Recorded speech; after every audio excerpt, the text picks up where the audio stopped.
There's plenty of things that are often haunted. A house, a park, a road, sometimes a car, a doll, a mirror. But have you heard of a haunted bunk bed? Well, a family in Wisconsin in the 1980s were sure their bunk bed was haunted. Now, the picture behind me is just a random bunk bed because they had to have the bunk bed destroyed. But in 1986, the Tallman family moved to Wisconsin. It was a new home, and for a year, everything was fine. That was until 1987 when they decided to buy a bunk bed for their 2 daughters.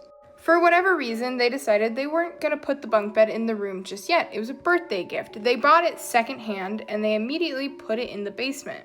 Still, everything was fine. The only thing off was that their 2 daughters were getting sick a lot more frequently than they should have. But they didn't think much of it. These were young girls, kids get sick. However, once they moved the bunk bed from the basement to the girls' room, that was when things took a drastic turn. The first thing was that the girls were having really weird dreams, and they started kind of small, although it still sounds a little terrifying. The girls would say they dreamt about their house being on fire and being trapped by a line of fire at every window and every doorway. But then, their son, who had a separate room, was given a radio clock, but he said it didn't work. They thought that was odd, but he was uncomfortable by it, so they got rid of it. Yet he still felt uncomfortable in the whole house. Then, the girls' dreams began to escalate. They said no longer did they dream about the fires, but they dreamt about a woman on fire, and she would stand at the foot of the bunk bed, watching them in their sleep. Now, this woman they described to be very old, probably no more than 4'10", and also, again, always on fire. The Tallmans didn't think much of it until their son started saying the same thing as well, that these dreams were plaguing him too. Then came the voices. They had child monitors. They would hear through these monitors words that didn't sound like they were in English at times, and when they did, they were clear and from voices that definitely didn't belong to anyone in the family. What made them finally take this seriously, however, was one night when the parents decided to go out.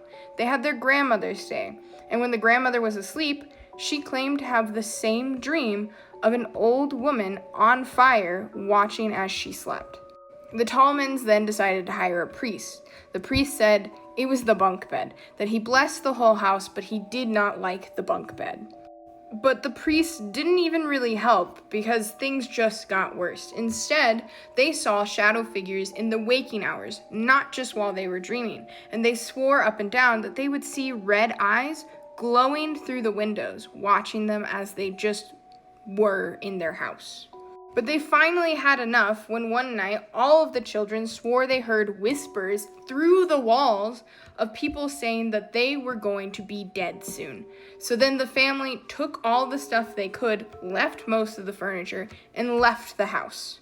They asked the police to look through the house, and the police didn't find anything, but while one of the police officers was there, he said they got a phone call, and when he got the phone call, the other line was just static, and that made him feel very uncomfortable. Apparently, they claimed to have destroyed the bunk bed and tossed it somewhere undisclosed, and they sold the house to a new family that's not having any problems with it. However, I still wonder, was it this random bunk bed they got, or was it the house itself? Or maybe it was them.